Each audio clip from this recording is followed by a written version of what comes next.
中国经济危机全面爆发，引发连锁反应，看守所人满为患，多地紧急扩建，地方政府绑票勒索企业家，疯狂敛财，国企铁饭碗被砸，大规模裁员在即，一二线城市写字楼租金暴跌，经济萧条触目惊心。大家好，今天是2024年9月28日，星期六。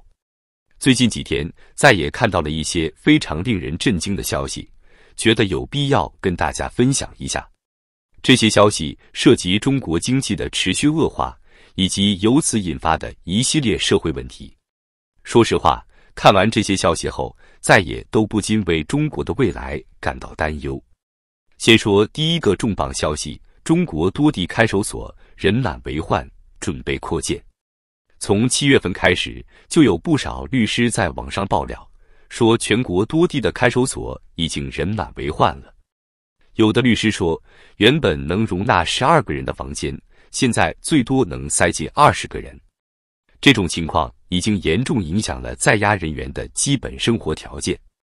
最近，一位上海的刑事律师在社交媒体上发文，进一步证实了这一情况。他说，由于看守所人满为患，很多地方都在计划扩建看守所。那么，为什么会出现这种情况呢？这位律师总结了几个原因：一、合法行为被轻罪化，比如做个小买卖就可能被定为非法经营；二、轻罪被重罪化，比如打个麻将就可能被定为赌博；三、经济形势恶化，导致新型经济犯罪频发。说到第三点，确实是个大问题，因为经济压力太大，很多人开始铤而走险，涉足一些灰色甚至黑色产业，比如传销、讨分、虚拟货币诈骗等等。同时，不少企业因为收入减少，也开始干一些违法的事，比如虚开发票、合同诈骗等等。更要命的是，很多地方的公检法部门还在搞所谓的严打活动。这种严打很可能跟地方财政紧张有关。你想啊，地方财政没钱了，自然就想方设法创收。结果就是，本来不算犯罪的行为也被当成犯罪来处理，轻罪也变成了重罪。这种情况造成的后果有多严重呢？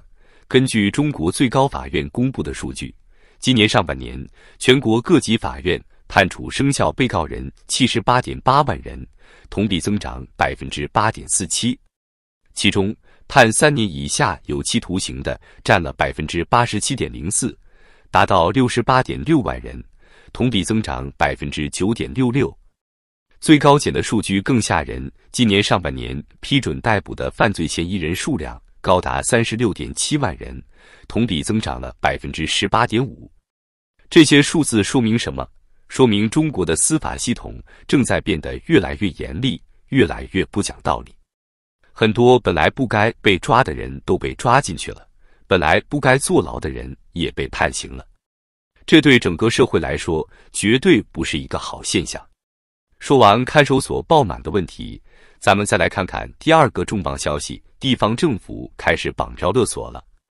最近，东北财经大学国民经济工程实验室主任周天勇教授发表了一篇文章，曝光了一个惊人的事实：一些地方政府为了获取财政收入，竟然利用纪检部门对民营企业家进行滞留，然后要求交钱放人。周教授在文章中说，最近各级地方财政都很困难，于是地方各级党委就给党政司法各机构分派了补充财政收入的任务。为了完成任务，一些地方纪委就盯上了当地的骨干企业。他们的做法是这样的，先找个借口把企业家滞留起来，然后要求交钱才放人。这种做法简直就是赤裸裸的绑票勒索啊！周教授说，一旦企业家被滞留，企业就会陷入各种麻烦，比如银行和其他债权人会来逼债，上市公司的股价会下跌，合作伙伴会减少订单，供应商不敢供货，员工人心不稳等等。结果就是很多企业因此倒闭了。即使没倒闭的企业家被放出来后，也开始琢磨怎么把剩下的资产转移到国外。就算心态最好的，也只能选择躺平了。周教授在文章中呼吁，紧急停止并禁止这种做法，防止形成一场国民经济灾难。但是他的这篇文章很快就被删除了。这说明什么？说明这种情况很可能是真实存在的，而且上面不想让更多人知道。其实类似的事情早就有了。今年2月，贵州就爆出了一起以刑化债的事件。一位叫马一加一的少数民族女企业家，为贵州省六盘水市承建了10个政府项目，包括异地扶贫搬迁工程。但是工程款一直没有到位，她讨要了好几年。结果呢，2023年年末，她竟然被当地警方以涉嫌寻衅滋事罪给抓了。不仅是她，为她代理债务执行的律师、律师助理等10多人也都被抓了，罪名都是寻衅滋事。这个罪名在中国被称为口袋罪，就是想抓谁就能抓谁。这件事被曝光后，引起了很大的舆论反响。最后，六盘水市官方不得不宣布不起诉，把马一加一等人都放了。但是，这种做法背后的逻辑恐怕并没有改变。再来看看第3个重磅消息，中国国资委要砸烂国企的铁饭碗了。就在昨天，中国国务院国有资产监督管理委员会宣布，国企将全面推行末等调整和不胜任退出制度。这是什么意思呢？就是说，以后国企员工也不安全了。国资委要求，到2025年，各国企必须普遍推行末等调整和不胜任退出制度。所谓末等调整，就是考核成绩最差的人要被降薪或者换岗位，不胜任退出就更狠了，直接就是被炒鱿鱼。据说，已经有很多省市的国企同胞说，这个制度已经全面覆盖了。被调整或者被迫退出的员工数量，一般占员工总数的10%左右。这个消息一出来，立刻引起了网友们的热议。有人说，看来没有关系的毕业生只能当夜壶了，每年招一些，然后每年再开掉。还有人说，起码请完善裁员补偿政策。其实吧，国企员工的日子已经不好过一段时间了。比如，央企中国铁建投资集团今年9月就发布通知说，部分部门的绩效工资只发50%。为什么呢？因为公司上半年亏了816.76亿元，而且公司的短期借款急剧扩张，增到了1635.23亿元，同比增长67.91%。还有中国建筑第二工程局有限公司，它旗下的一个子公司竟然拖欠53名工人140多万元工资，这是闹大了。结果公司只被罚了2000块钱，气得网友们都炸锅了。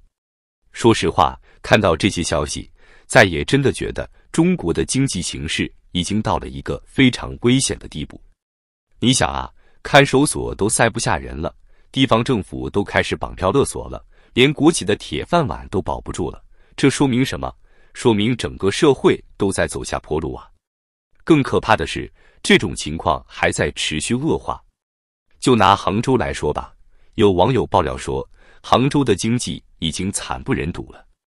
5年前，创景路地铁口的 F 办公室租金是每平米2.8元人民币，现在呢，同样位置的奥克斯中心只要1.2元了。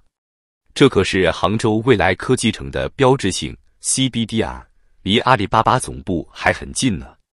更吓人的是，很多大园区的办公室直接免租了。为什么？因为房东租出去还能省点物业费。新开的公司几乎没有办公室，倒闭和减少办公面积的公司倒是一大堆。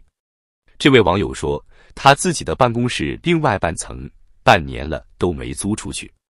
要知道，他的办公室离永福地铁站只有100米，离阿里西溪园区只有350米，条件这么好都租不出去，你说经济有多糟糕？最后，再也想说的是，这种情况如果继续下去，后果真的不堪设想。地方政府没钱了就绑票勒索，企业没钱了就裁员甚至倒闭，老百姓没钱了就去犯罪，然后被抓进看守所，这是一个恶性循环啊！希望中国的领导人们能够清醒地认识到问题的严重性，采取有效措施来扭转这种局面，否则真的是要出大事的。好了，今天就聊到这里。大家对这些情况有什么看法？欢迎在评论区留言讨论，让更多人看到中国真相。别忘了点赞、订阅并分享给更多人。我们下期再见。